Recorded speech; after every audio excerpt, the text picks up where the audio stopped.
Good morning, and welcome to Lesson 6 in our study of the book of Romans.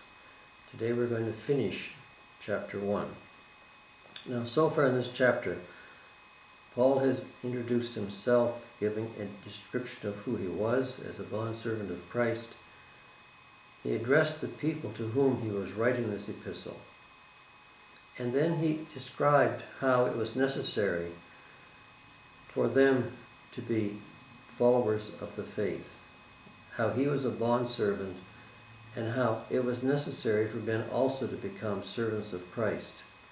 And as he says, the just shall live by faith. Because of the fact that everything that was done, everything that God has done for us and has shown us, both in our conscience and in nature, shows that there is a powerful God and that there is a true Godhead. And these are the only two things that some people know, the people who don't know or have never been heard of Christ. So even those people know that there is a powerful deity, that there is a God above all else. But what Paul is saying is that people have changed this knowledge, that they have this innate knowledge of Christ, innate knowledge of God, into something which is otherwise. They've changed righteousness into unrighteousness and have taken pleasure in that. As he said before, they've changed the incorruptible God into an image made like corruptible man, and has become idolaters in that they have set up their own gods. They have set up gods in the form of man, in the form of animals, in the form of even birds and reptiles, and have worshipped them rather than the true God. And this is the main sin which Paul is preaching against. It is said that God is the creator of all, but only then the father of those who have accepted Christ. Man tends to deal and to make a God in the image he wants God to be. And the more lenient that man tends to become, then it appears to them the more tolerant God also has become. But this is really not the case. You have to realize that Paul was writing this letter to Christians at a time when Rome and the Roman Empire was one of the most corrupt places on earth. There were all sorts of activities described as worship, which were actually pure, nothing but base sexual activities. There were temple prostitutes where you could go and have sex as a form of worship, both male and female. There were men who were brought up primarily and trained primarily to be male prostitutes. And this went to the highest levels of Roman society. It was nothing for Nero himself, the emperor of Rome, to be involved in sexual immorality and sexual activities which we ourselves would consider unethical even today. In a book by Suetonius called The Life of Nero, and reported in Straight to the Heart of Romans by Paul Collins, it gives this account. Having tried to turn the boy, this is a similar view of Nero, the boy Sporus into a girl by castration. Nero went through a wedding ceremony with him, dowry, bridal veil, and all, took him to his palace with a great crowd in attendance and treated him as a wife. And then it goes on to another man, Freedman Doryphorus, who married Nero, just as he himself had married Sporus. So this was activity which was done in the highest activity of Rome. So this was the type of situation and the type of activity and the type of situation into which Paul was writing this letter. So he goes on to say, after he says God's wrath would be poured out on all unrighteousness, against all ungodliness, acts against God, and all unrighteousness, acts person against person. He goes on to list some of the activities about which he is referring. He said, God, because they took unrighteousness and made unrighteousness as their right. Okay? They suppressed the truth in unrighteousness and changed unrighteousness for being right. He said, therefore God gave them up to uncleanness, to the lusts of their hearts, to dishonor their bodies among themselves. This is one of three places where it is said God gave them up. So if we feel that God never gives us up, that's not correct. If we act against God long enough and in certain ways, without trying to become better people, without trying to correct ourselves, it is said that God gives us up. God gave them up to their own uncleanness. They worshipped the creature, rather than the Creator. And this is what we tend to do even today. And there was all sorts of activities to which these people, into which these people acted, and in which these ways these people condoned themselves, which were unrighteous, condoned themselves in sexual immoralities and in sexual acts, which God considered unrighteous. But also they gave them over to a debased mind to do those things which are not fitting, being filled with all unrighteousness, sexual immorality, wickedness, covetousness, maliciousness, being dirty towards one another, full of envy, murder, strife, deceit, evil-mindedness. They are whisperers. They talk about people behind their back. They are backbiters. They stab at people.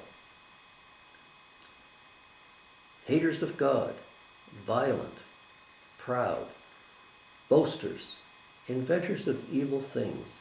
They devise ways which are evil and newer ways to do evil things. Disobedient to parents, unloving, undiscerning, untrustworthy, unforgiving, unmerciful. This is describing almost every base activity of humanity. And if you look at it carefully, it is something, in some way, all of us, to some degree, are guilty of. Because there is really nothing listed here that some of us, all of us, have at one time thought of, or in some, at least small way, have committed. And the Bible indicates that if you break one commandment, you are really guilty of them all. So being guilty of some sexual difficulty is not really any different than being guilty of murder, or being guilty of thievery, or backbiting, or gossiping, or whatever. If you destroy or break one commandment, you are really guilty of breaking them all. And this is why it's really impossible for anybody to live a totally good life. It's impossible for anybody to completely and totally follow and live and hold up all of the commandments of God. This is why in Romans further on it says that there's no one who is without sin. We are all guilty of breaking the law. And this is why, since the price of sin, the penalty for sin is death, we are all guilty of doing something or having done something which ultimately will lead to our death. Not just our physical death, but our spiritual death. We are all going to die physically. We're all going to die physically. But the question is, do you die spiritually as well? Now, if you don't really believe the Bible, you're probably not watching this anyway, but if you don't really believe this is going to happen, then you are not going to really pay much attention to it. But if you really feel that this is something which is the Bible is talking to us, then it's important to understand that we are all under penalty of death. there is no one who is going to escape that penalty. No one has survived who has not broken at least one commandment, at least in some small way. Therefore, we're guilty of breaking them all. We often talk about the transgression of one commandment or of one aspect of a society as being worse than the other, but it really makes no difference. We're all guilty of breaking the commandments. So this is what Paul is saying, that we are all under the penalty of sin because of all the activities which he has listed here. And since there is no one righteous, not one, as he says later on, that we're all under the same penalty. Now, the problem here is not only that people who commit these activities, of which we all have in one way or another committed at least one of them, but it says the problem is that knowing the righteous judgment of God, because we know what God is like and how he is holy and what his judgment is going to be, knowing the righteous judgment of God, that those who practice such things are deserving of death. That is one aspect. But then the other is here, not only do we do it, but we approve of those who practice them. And you can see how this has affected everyday life, because courts and judges and legalities now condone many activities which they did not condone previously. They have become adapted to it. And as a result, we now approve of those things, of people who practice those things, whereas previously we did not. And this has happened to societies throughout history. It happened to the Greeks, it happened to the Romans, it happened to other societies.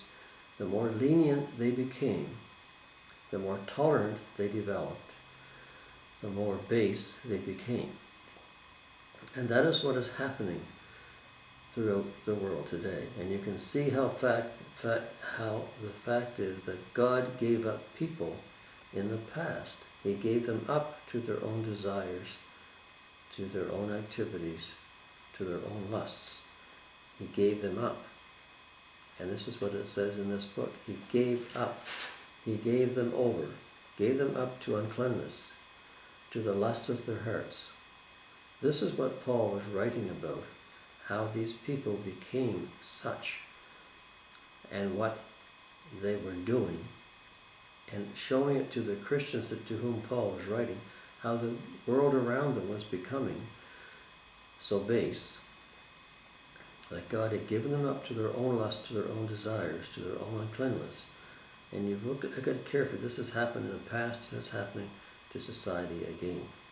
We no longer look upon God as being the God of the Bible, being the righteous God that he is, or the just God that he is, but we think he's much more lenient now. And because we feel that he is lenient, the God that we have created, we have made lenient, therefore we have become much more tolerant of what we do, what others do, what we see, and what we have become. And this is why Paul is writing this letter. He says, therefore, you must, if you are just or righteous, live by faith, because the world around us is in such a mess. The world around him was in a mess, the world around the Romans were in a mess, the world around ourselves today is a mess, because of these activities which have been listed here in the end of this first chapter. And Paul is saying, because of these activities, God gave people up to their own lusts, to their own uncleanness, therefore allowing them to do the lusts of their hearts, and not only doing it, but condoning and encouraging others to do the same thing as well. This is what's going to bring out the wrath of God.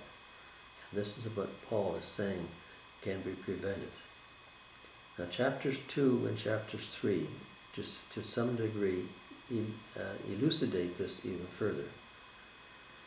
But the idea is, Paul is writing this letter to this corrupt country, to the Christians in this corrupt country, laying out why it's important for them to be faithful, to maintain the faith, and to be righteous in that faith because of what's going to happen through the wrath of God. God is holy and just and cannot tolerate sin. And therefore, if we commit sin, which we all do, we are going to face punishment. It is said in the Bible that the way to heaven is straight, and the gate leading therefore is narrow, and few there be that enter therein. It is something we should continually keep in mind when we go through the rest of this book. So, bear in mind some of the sins which Paul is mentioning here. Not one sin is worse than the other. They're all equal as far as God is apparently concerned. And we must be prepared to pay the penalty for committing those sins. There is only one way out that God has given us.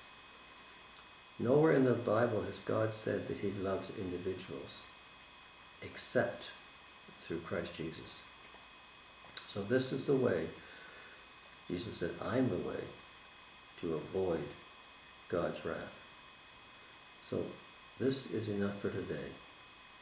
We will go on into chapter 2 next week. I hope this has not been too heavy. But anyway, join me next week for the first part of chapter 2 in this book of Romans. Bye for now, and thanks for watching.